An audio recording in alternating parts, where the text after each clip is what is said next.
Chimbakani, Satan.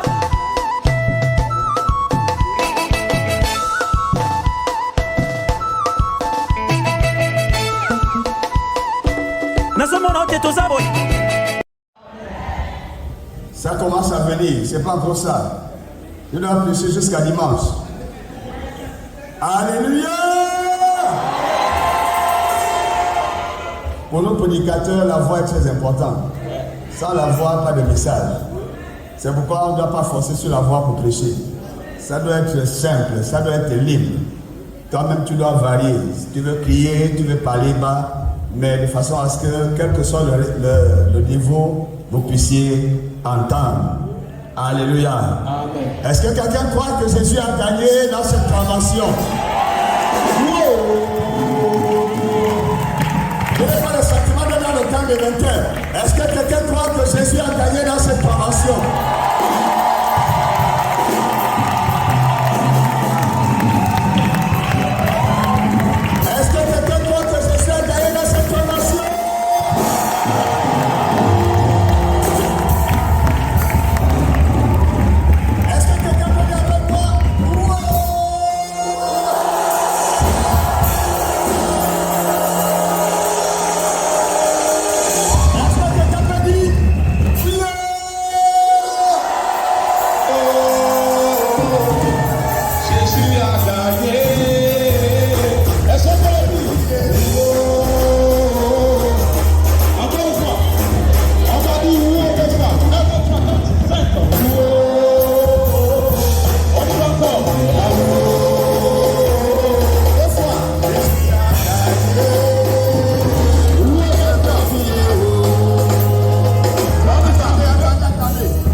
Et mes yeux et ma foi sont sur toi.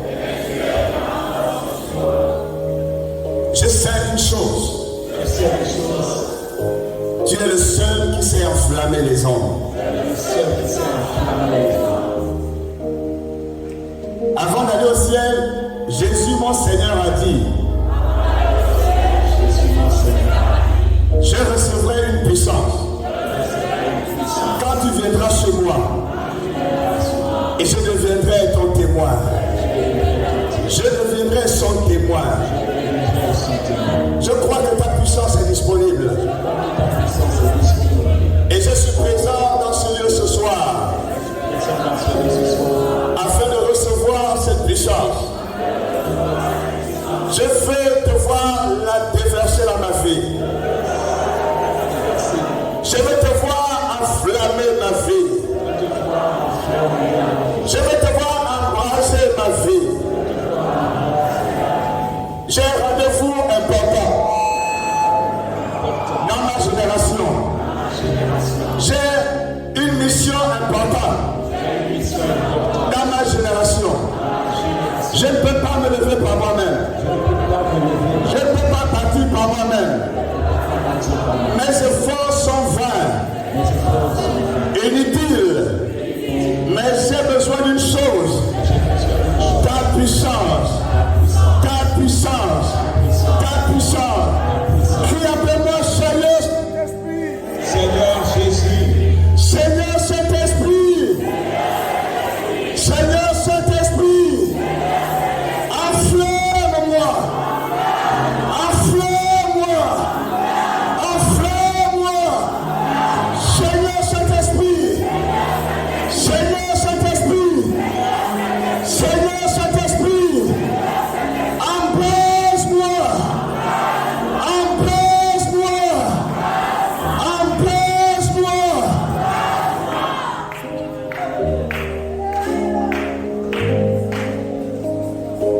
Seigneur, nous croyons que tu es là.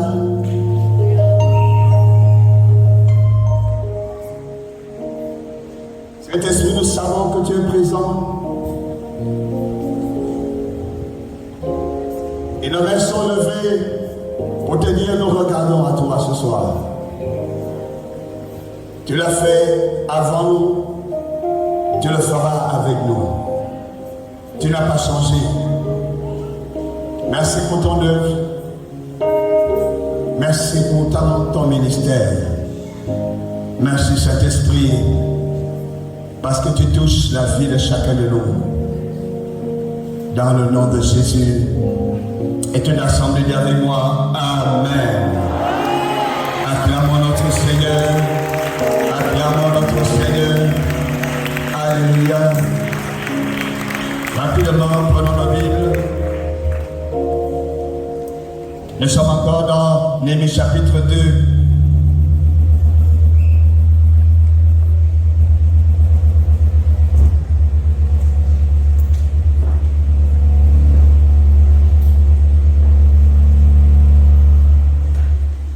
Néhémie chapitre 2, et on va lire du verset 11 au verset 18. Chapitre 2, nous sommes tous debout. Du verset 11 au verset 18.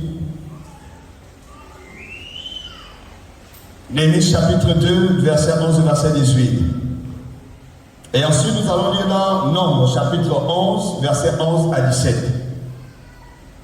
Nombre chapitre 11, verset 11 à 17. 1, 2, 3, nous commençons par Néhémie, lisons la parole de Dieu.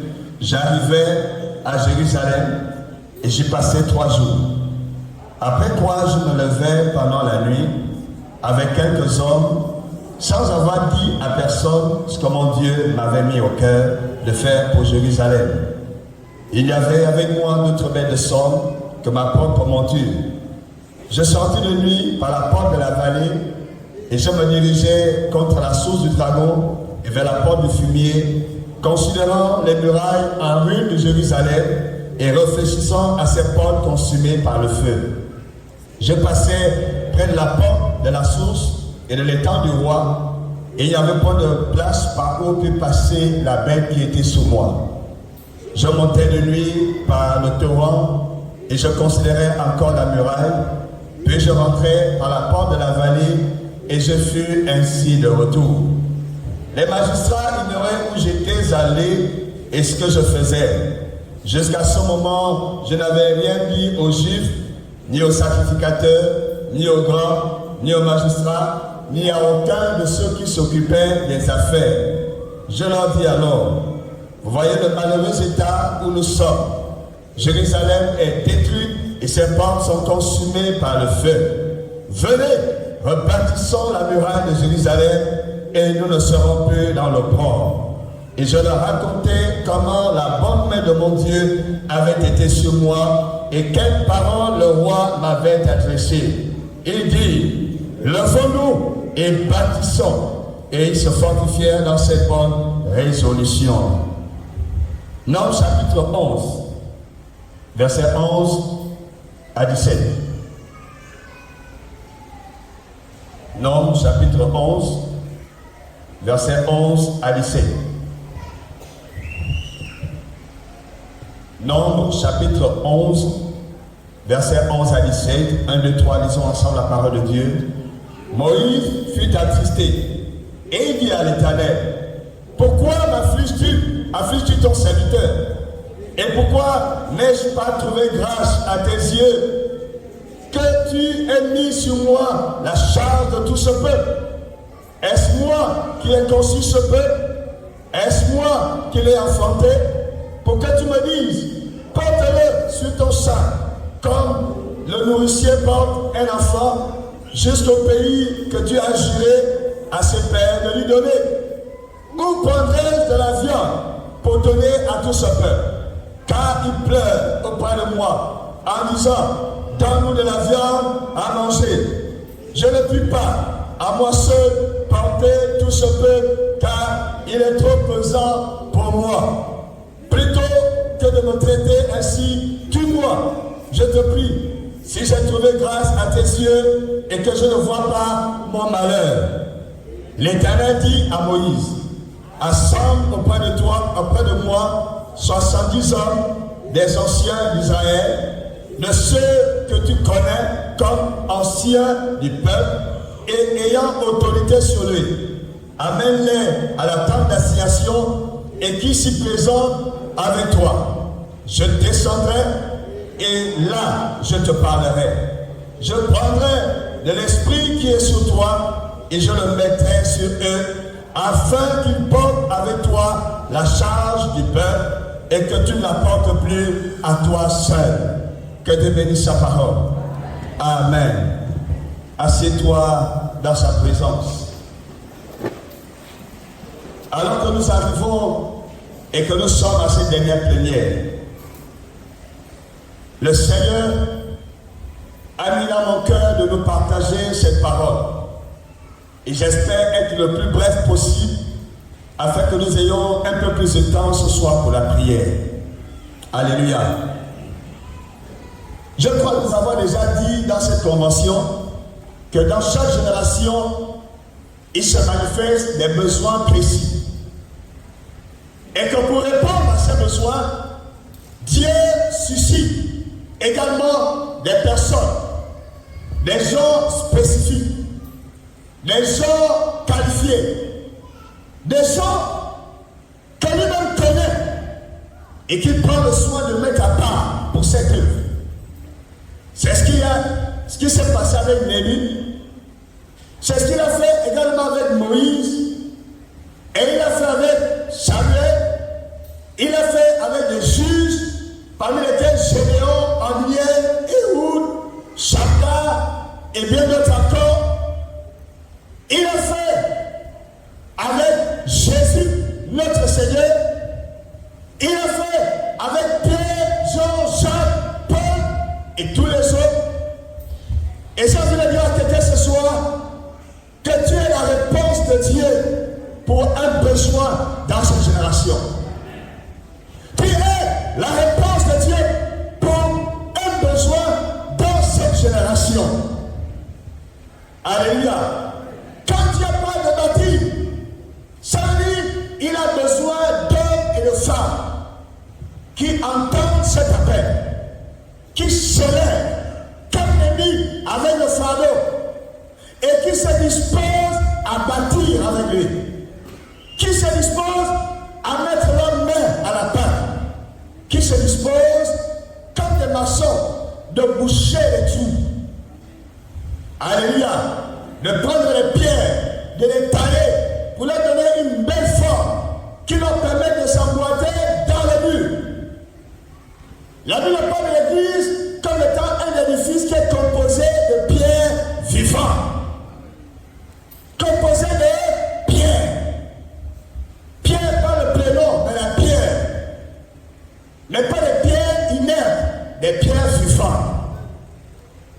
Or, lorsqu'on construit l'édifice, on prend soin de tailler la pierre, lui donner une forme. Et c'est pour ça que Dieu a établi en l'église des ministères.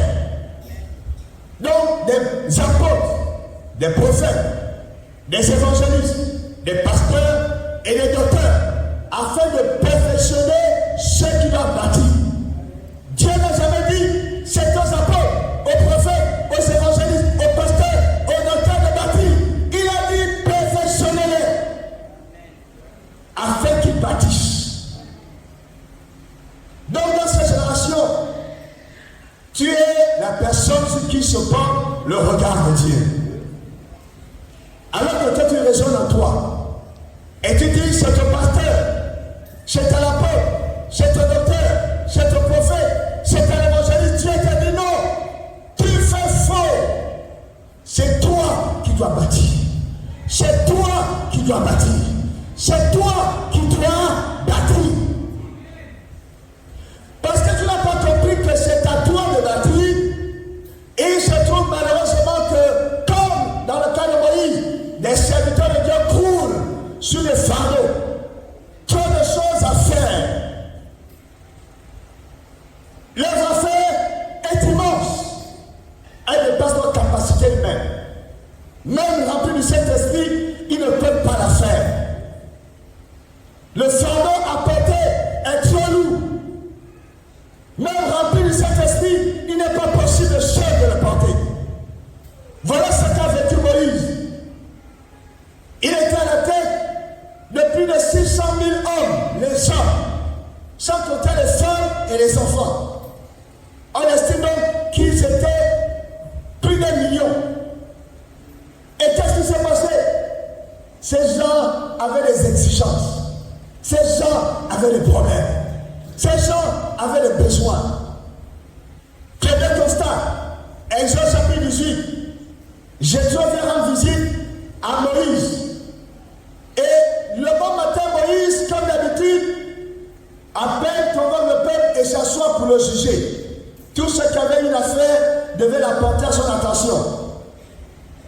Et la file ne terminait pas. Les gens arrivaient, les gens ne faisaient qu'arriver depuis le matin. Jésus a regardé, poussé par le Saint-Esprit. Il a dit à Moïse, ce que tu fais n'est pas bien. Tu vas t'épuiser toi-même et tu vas épuiser ce peuple. Fais ceci, choisis des hommes qui t'aideront à porter ce fardeau. Moïse a effectivement choisi les hommes. La Bible dit, il a établi des chefs de 10, des chefs de 50, des chefs de 100 et des chefs de 1000. Mais curieusement, ce n'était pas suffisant.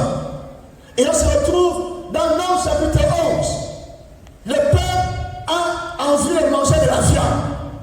Et le peuple se met à pleurer aux oreilles de Moïse. Vous ne pouvez pas imaginer ce que ça fait d'être à la tête d'un peuple dont les besoins ne sont pas comblés, dont les besoins ne sont pas satisfaits. Non pas parce que le Dieu que nous adorons est incapable, mais parce que nous n'avons pas compris les principes de Dieu. Parce que nous n'avons pas compris la vérité de l'ordre suprême.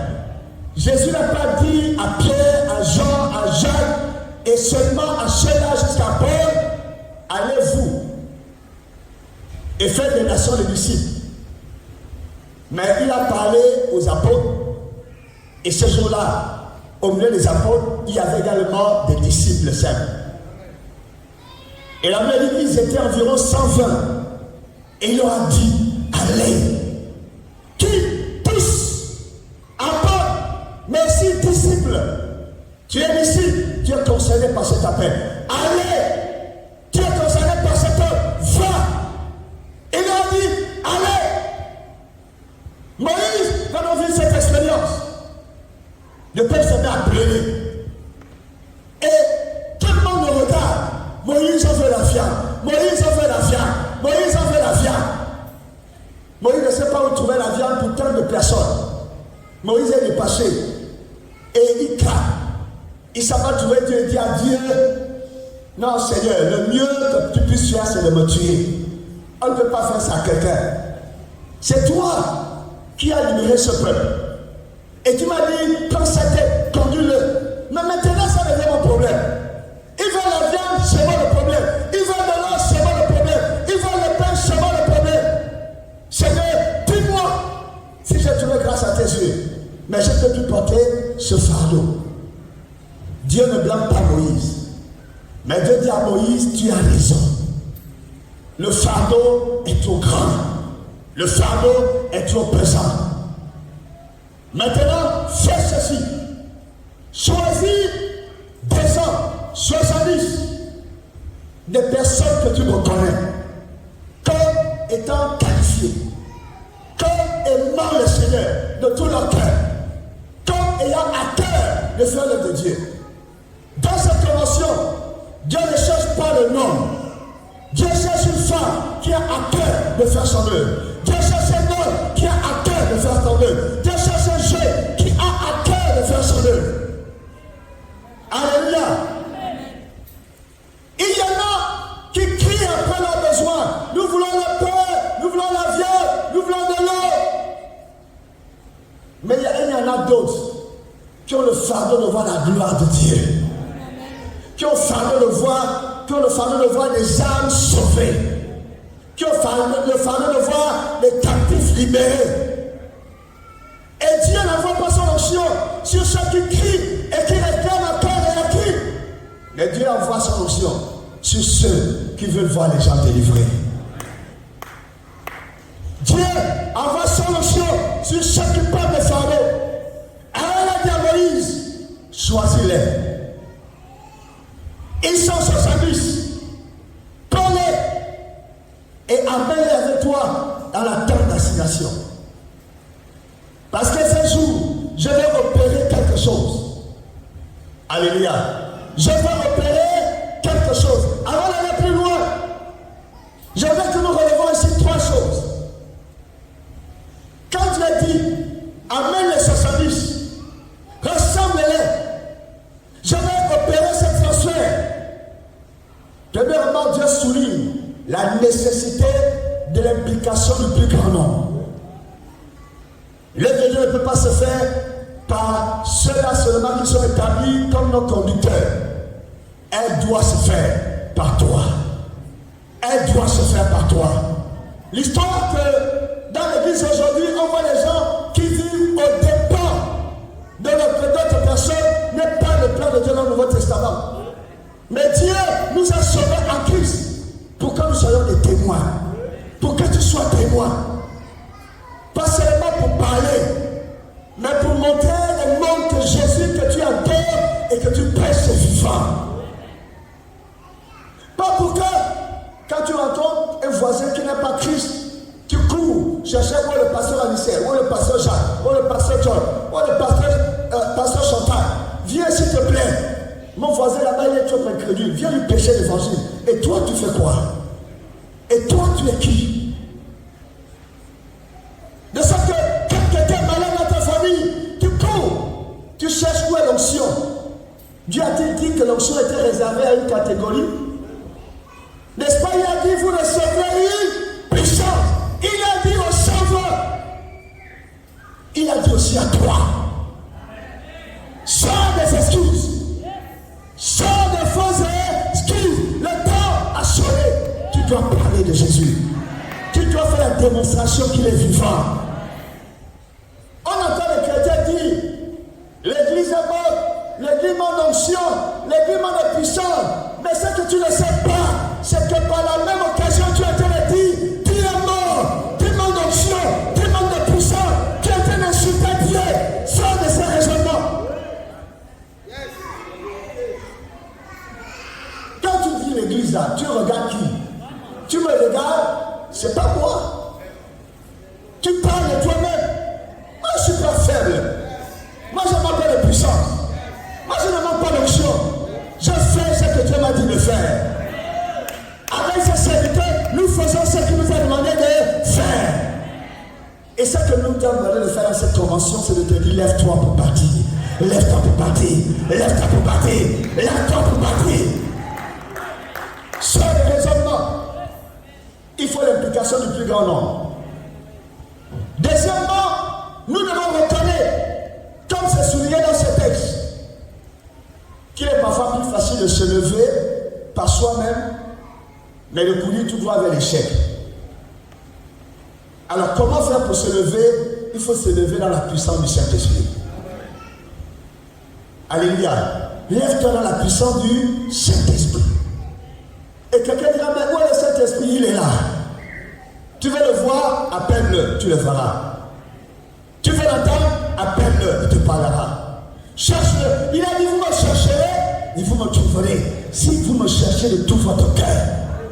Et Jésus a dit, si méchants que nous les hommes sommes, nous prenons des bonnes choses à nos enfants. À combien plus forte raison le Père donnera le Saint-Esprit à qui le demande? Demande et il te le donnera. Demande et tu recevras. Alléluia. Mais la saison est venue. Dis avec moi, le temps est venu.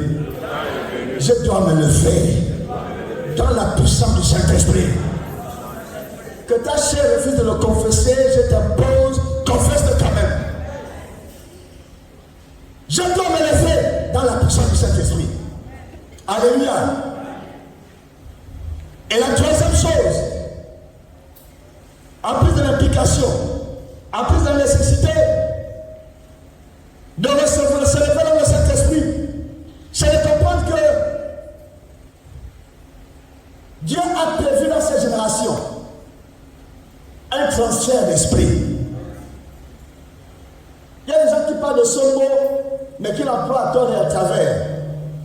Je te parle du transfert d'esprit par l'esprit qui est sur le pasteur Pamphile qu'on doit te donner. Ce n'est pas de mon esprit dont il est question. J'entends les prédicateurs souvent le dire, je vais te transférer ce que j'ai. J'espère au moins qu'ils savent ce qu'ils disent. S'il parle du Saint-Esprit qui est en eux, alléluia, parce que c'est ça la vérité. Mais ce n'est pas mon esprit humain que je dois te transférer. Il ne te servira à rien. D'abord, même si je le fais, ce n'est plus biblique, ça devient la sorcellerie. Le seul transfert qui est autorisé, c'est que tu reçois le Saint-Esprit. C'est le seul transfert. Quand il a dit à Moïse, je prenais l'esprit qui est en toi, ce n'est pas l'esprit de Moïse, être humain. C'est l'esprit que tu as fait habiter en lui. Alléluia. Alléluia. C'est le Saint-Esprit qui est en lui. Et je voudrais souligner deux ministères du Saint-Esprit ce soir. Alléluia. Premièrement, je dis dans la parole que Jésus a dit que le Saint-Esprit en venant en toi te rendra puissant. Quelqu'un devait voir puissant. Tiens, qu'un puissant. Tiens, qu'un puissant. Le plan de Dieu n'a jamais été que tu sois faible. Le plan de Dieu n'a jamais été que tu sois mourant. Le plan de Dieu n'a jamais été que tu sois en train de dormir. Sors de ce sommeil. Sors de cette faiblesse. Sors. Reçois la puissance. Lève ta main et dis je reçois. Dis la bien fort, je reçois. C'est son plan. Dans les psaumes, il a dit quand Dieu entend, il ne supplie pas. Il entend, il te donne le nom. Sois puissant. Sois puissant. Sois puissant. C'est la seule position qui te permet de vivre comme un témoin dans ce monde.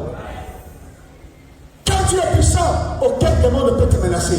Quand tu es puissant, aucune situation ne peut t'arrêter. Quand tu es puissant, il n'y a rien, tu deviens instoppable.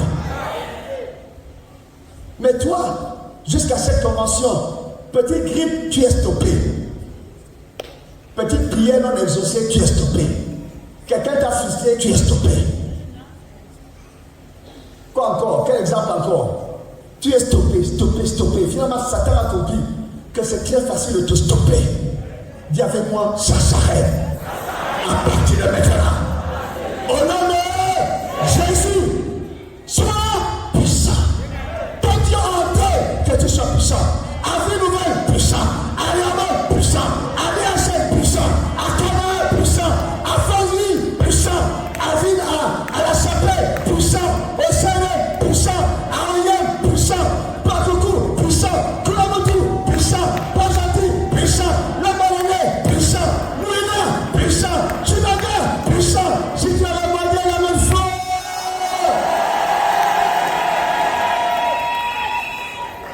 C'est ça le plan de Dieu. Regarde-toi toi-même. Dieu dit, il y a tout pour que tu sois puissant. Et la saison est arrivée où tu ne vas plus courir après le pasteur John, le pasteur Jacques, le pasteur Chantal, le pasteur Alice, le pasteur Pamphile pour chercher la délivrance. Tu seras toi-même capable de délivrer les gens. Reçois cette parole, reçois cette parole. Pour toi le faire. Quand ils sont devenus puissants, la Bible dit après le meurtre de Thiers, ils se sont dispersés. Ceux qui s'étaient dispersés sont partis de Chypre. Ce sont ceux qui ont prêché Antioche. Et les gens se sont convertis. Et la première plus grande église après Jérusalem, mais dans le monde païen, a été fondée, pas par les apôtres. C'est quand les apôtres ont entendu ce qui s'est passé à Antioche, qu'ils ont dit, hey, envoyons les apôtres là-bas. Qu'ils aillent voir. Barnabas, s'il te plaît, va, essaie d'aller voir ce qui se passe là-bas. On entend qu'il y a un mouvement de réveil là-bas. On entend que ça chauffe à venir voir. On entend que Timothée, c'est moi. Nous allons en train de plaider. Non, ce n'est plus ça. C'est déjà allé sur ce tout. Comment était gagné? Il faut également. C'est moi les gens, c'est tous les rues. C'est pas le pasteur Patrick qui va se multiplier. Ce ne sont pas ces pasteurs. C'est toi. Dis avec moi, c'est moi. Il a dit, c'est moi. Sors de cette logique. Non, on m'a seulement affecté. Donc, moi, je suis ici comme en affectation. J'attends que la mission envoie quelqu'un. La mission n'enverra personne. La mission n'enverra personne dans ta famille. La mission n'enverra personne dans ton quartier. La mission n'enverra personne. Personne dans ta province. Personne dans ta localité. C'est toi. Dis-toi, c'est moi. Dis-toi, c'est moi. Dis-toi, c'est moi. Dis-toi, c'est moi. Alors, sors de la faiblesse. Sors. J'aime les réunions de réveil, comme dans cette convention. Nous prions, nous chassons les démons, nous vivons une bonne atmosphère. Mais ça ne doit pas s'arrêter là. Après d'avoir vécu ça, on doit aller dans le monde. C'est ça la prochaine étape. Donc dimanche là, quand on dit au nom de Jésus, nous déclarons close la convention 2023, Amen, Amen. Chacun prend son sac et sa Bible pour aller prêcher. Si tu fermes ta bouche, Jésus sait que tu auras désobéi.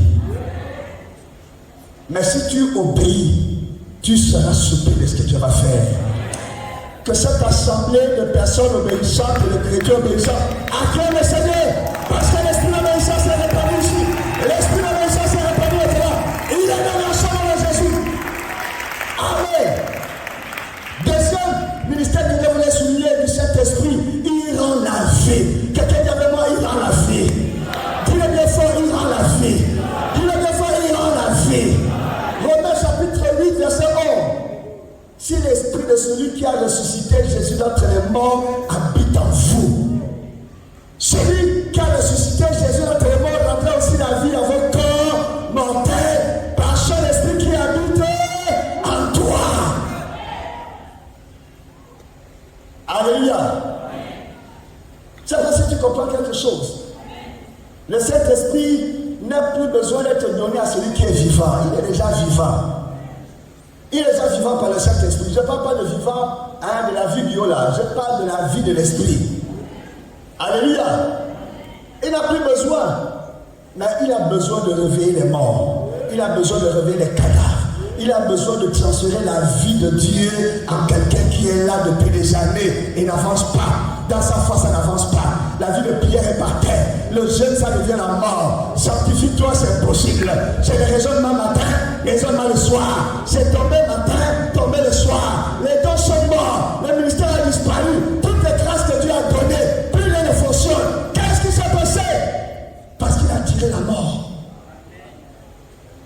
Et il a chassé la vie. Quelqu'un est avec moi ce soir. Dis-le bien fort, ce soir. L'ordre est inversé. Les choses changent. La mort sort. Dis-le bien, la mort sort. Encore plus fort, la mort sort. Et la vie entre. Et la vie entre.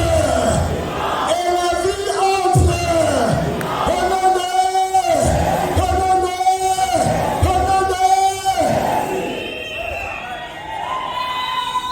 Un jour,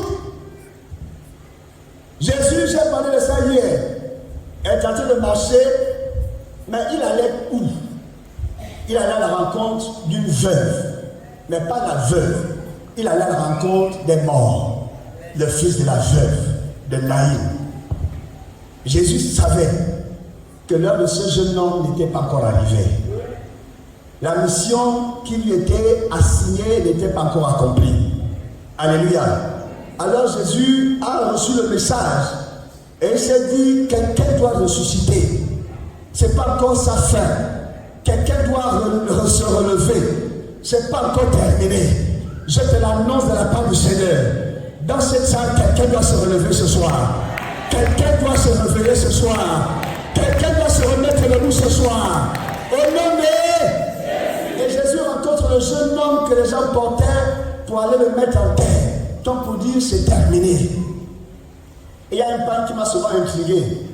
Malheureusement, il était tellement répandu, je le vois presque chaque fois. Espoir perdu. Espoir perdu. Espoir perdu. On pense que c'est tellement expressif, ça montre que vraiment nous sommes dans la désolation, nous pleurons celui qui est parti, nous sommes dans le désarroi. En réalité, les gens ne savent pas ce qu'ils disent. Si un homme est un espoir, c'est normal que cet espoir se perde. Mais moi je parle de celui qui a une espérance vivante, qui donne une espérance vivante. Avec lui, rien n'est perdu. Avec lui, rien ne se perd. Même quand ça meurt, ça peut revenir à la vie. Que tout ce qui est mort en toi, revive ce soir au nom de Jésus. Revive ce soir au nom de Jésus. Revive ce soir au nom de Jésus. Et Jésus a dit au jeune homme, lève-toi. Et la Bible dit, et le mort se releva. Et le mort se releva. Il était mort, il est revenu à la vie. Cet homme, toi, était mort, il revient à la vie ce soir. Ta vie de prière était mort, elle se réveille ce soir. Ton ministère était tombé, il se réveille dans cette convention. Je le vois et je le proclame et quelqu'un dit Amen.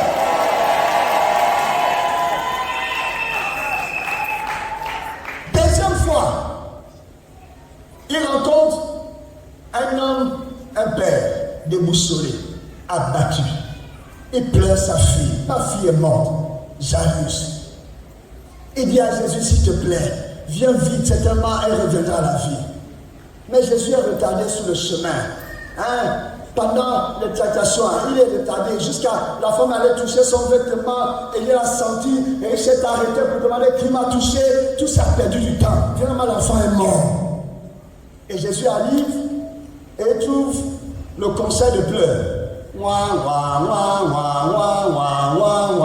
Je ne sais pas qui a invité la chorale là. Mais il y a une autre chorale qui va chanter à partir de ce soir. Ce n'est pas la chorale de deuil, ce n'est pas la chorale des larmes. C'est la chorale pour célébrer Jésus le ressuscité. Qui commence une nouvelle œuvre avec toi. Qui te donne un nouveau départ. Dis Amen, dis Amen, dis Amen. Pour ceux qui ne jouent reçoit cela.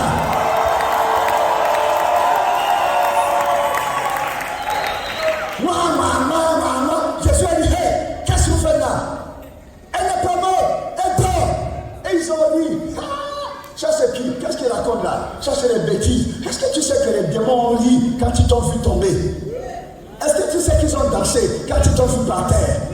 Est-ce que tu sais que quand tu arrives à pied, ils sont contents, ils dansent? Mais ça va changer. Dis avec moi, ça change ce soir. Dis-le bien, ça change ce soir. Le feu de Dieu que tu vas recevoir, le feu qui va se déclencher en toi, va changer les cantiques. Au lieu de le dessert, ils vont entendre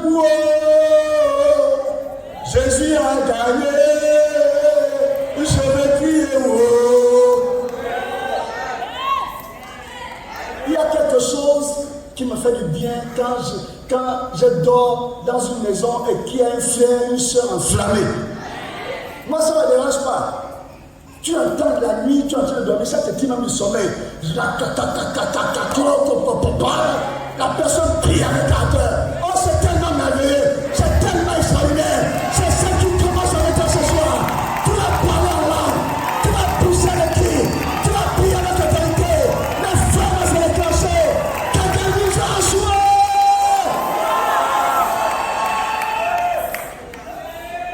Je te dis la vérité, je ne crée pas la sensation.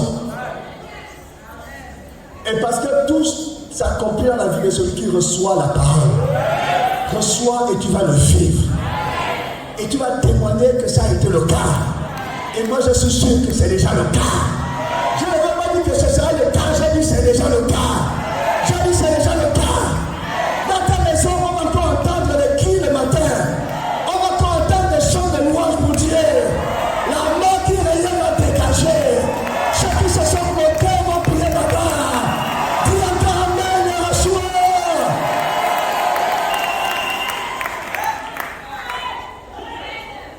Se sont moqués. Jésus leur a dit d'accord.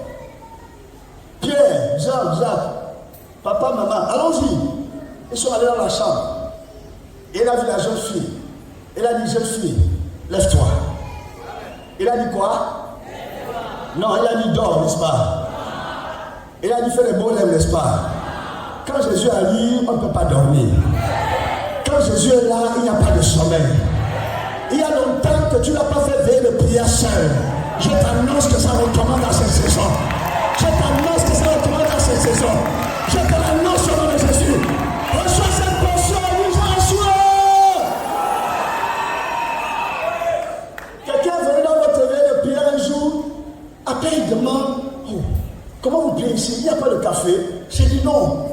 Dans notre veille de prière, après le café. Hey, mais comment on fait pour ne pas dormir? Il y a le Saint-Esprit. Il est meilleur que le café. Il a dit, ah bon? J'ai dit oui. Attends, tu vas voir. C'est vrai qu'il y a quelques-uns qui sont fatigués parfois parce qu'ils ont travaillé directement, ils sont venus ici, on peut comprendre.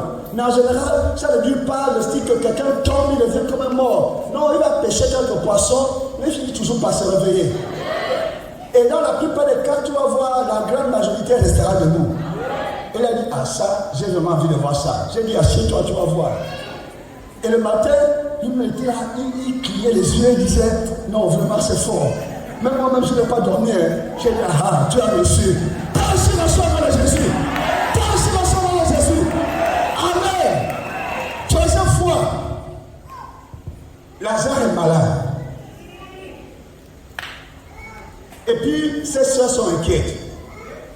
On n'a jamais vu notre frère comme ça. Il a souvent vu des bobos, il a souvent été malade. Mais qualité de maladie là, on n'a jamais vu ça. Pardon, allez vite appeler le maître, il est loin. Dis-lui que celui qui l'aime, son ami là, est gravement malade, qui vient vite le guérir. Mais Jésus ne vient pas. Un jour, 2 jours, Jésus ne vient pas. Finalement, Lazare meurt. Espoir perdu. Et Jésus se lève seulement quand il est informé par le Saint-Esprit que Lazare est mort. Et il dit aux disciples, maintenant allons-y. Je n'ai pas voulu qu'on aille pendant qu'il était malade. On va aller quand les gens pensent que c'est fini. On va aller quand les gens disent de toi, il n'y a plus espoir. On l'a connu tout feu, tout flamme. Mais vraiment quand on voit là, c'est fini. Il n'y a plus rien. Et puis Jésus arrive. Et elles ont quand même le toupet de lui dire, Seigneur, ça fait 4 jours qu'il est là-dedans. Il sent mauvais. Il sent mauvais. Mais le don de la pourriture ne fait rien aux narines de Jésus. Je vais dire à quelqu'un que ton péché là ne lui fait rien du tout. Il sait une chose, tu as rendez-vous avec lui. Que tu ne veux pas. Et je vous annonce quelque chose ce soir, et je crois que Dieu va le faire dans la vie de quelqu'un.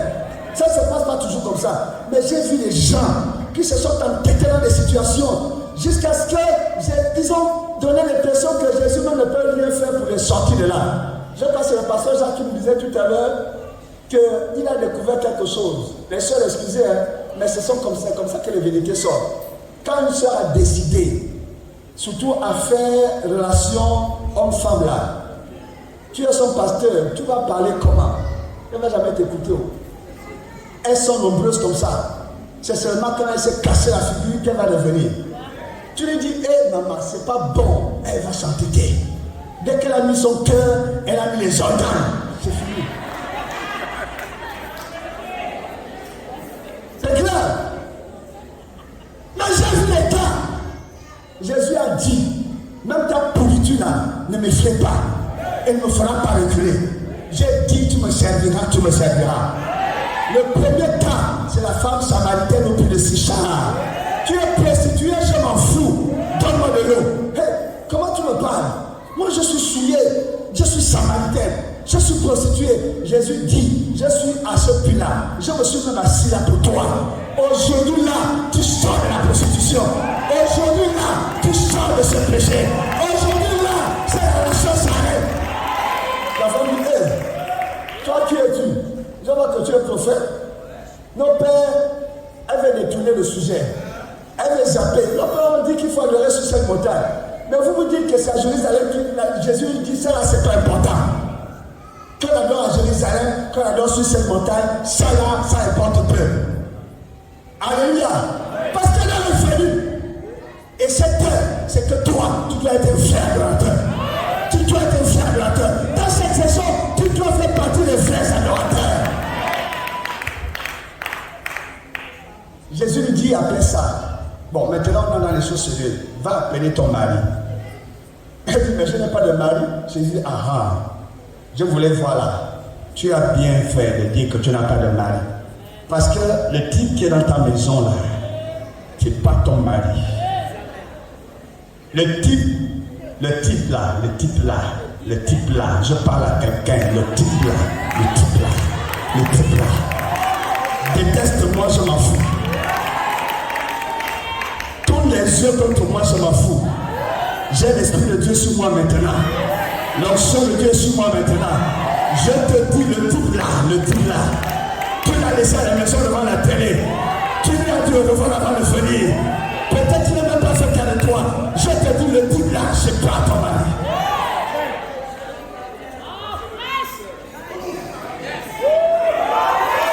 Tu es en train de faire petit calcul là. Tu es en train de faire des films là. Écoute ce soir. C'est pas le pasteur Pamphile que tu écoutes. Écoute le Saint-Esprit. Trop de situations donnent de la désolation aujourd'hui parce que les chrétiens manquent de foi. Au point d'aller prendre des païens et tu veux le convertir. On ne convertit pas un païen. Laisse qu'ils se convertissent par le Saint-Esprit. Après vous pourrez arranger. Mais toi tu dis non, je suis puissant pour le convertir. Bon, supporte aussi le concubinage. En espérant que la mort ne te tue pas dans ces conditions. Parce que je ne sais pas qu'est-ce que tu diras à Dieu. Seigneur, j'espérais. Dieu te dira, est-ce que je t'ai envoyé espérer après un païen? J'ai dit que tu devais te marier. Et j'ai préparé un prince pour t'épouser. Mais toi-même, tu as décidé que le prince n'est pas important. Tu vas prendre ce type qui porte... Donc maintenant, assure. Après avoir parlé à cette femme, sans avoir à reculer à cause de son péché, sans avoir à reculer à cause de son état, nous savons tout ce qui s'est passé, non? Elle est devenue une puissante évangéliste. L'onction de Dieu est sur ta vie ce soir. Ça ne dépendra pas de toi. Quand tu voudras résister, il va te soumettre. Je le déclare au nom de Jésus. Je le déclare au nom de Jésus. Vous recevez ce témoignage. Quelqu'un est brisé maintenant. L'école de quelqu'un brisé maintenant. La résistance de quelqu'un brisé maintenant. Je le dis au nom de Jésus. Oh, ça mauvais. Ça fait 4 jours. Jésus a dit, je m'en fous.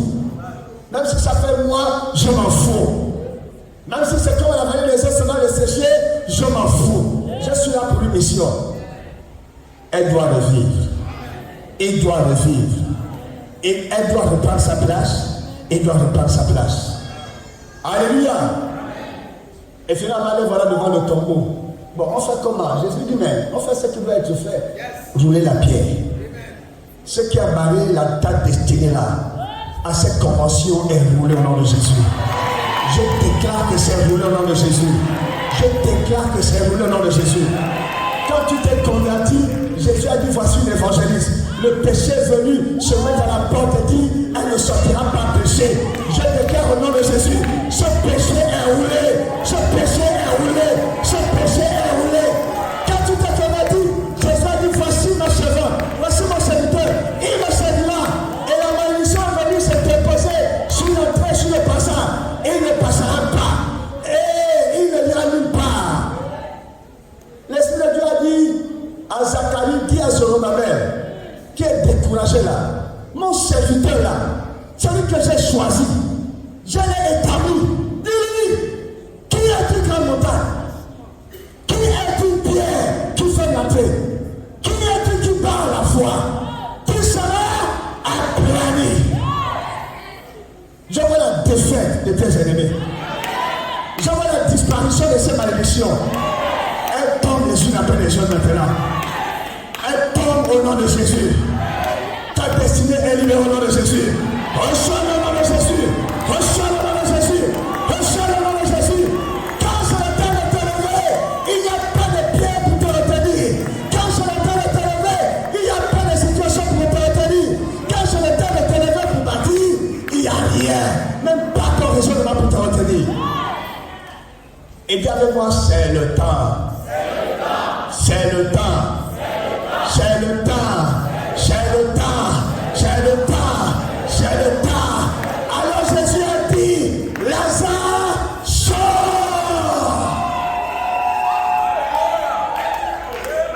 Lazare, sort. Lazare, sort. Tu as rendez-vous avec la gloire. Pas avec l'humiliation de la boue et du péché. Tu as la couronne incorruptible de gloire qui t'attend. Et rien sur cette terre ne mérite que tu renonces à cette couronne pour avoir des choses qui vont périr. Si c'était l'aveuglement, je déclare au nom de Jésus que ces écailles qui étaient sur tes yeux tombent au nom de Jésus. Tombent au nom de Jésus. Reçois la vie claire, la vision claire. Quand quelqu'un a la vision claire, le diable est venu faire cette petite manigance là. Il dit, hé Satan, je te vois. Tu le vois venir de loin. Tu dis, hé, stop là-bas, je te vois. Oh, comment il a fait pour me voir? Parce que mes yeux sont ouverts. Alléluia. Pas les yeux ouverts de Balaam, qui disait, je suis l'homme qui a les yeux ouverts, mais qui n'a pas vu comment Balak est en train de le corrompre. Nous avons les vrais yeux ouverts par la personne du Saint-Esprit qui nous donne le discernement. Jésus a dit, Lazare, sors! Lazare, sors! Lazare, sors! Mettons-nous à la place de Lazare ce soir. Écris avec foi, écris avec autorité. Porphyre, sors! Porphyre, sors! Porphyre, sors! Porphyre, sors! Porphyre, sors! Porphyre, sors! Et à cette fois, Porphyre, sors!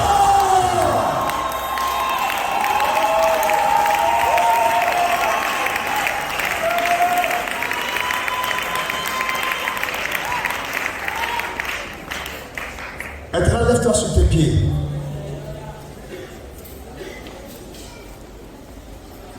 Homme qui descend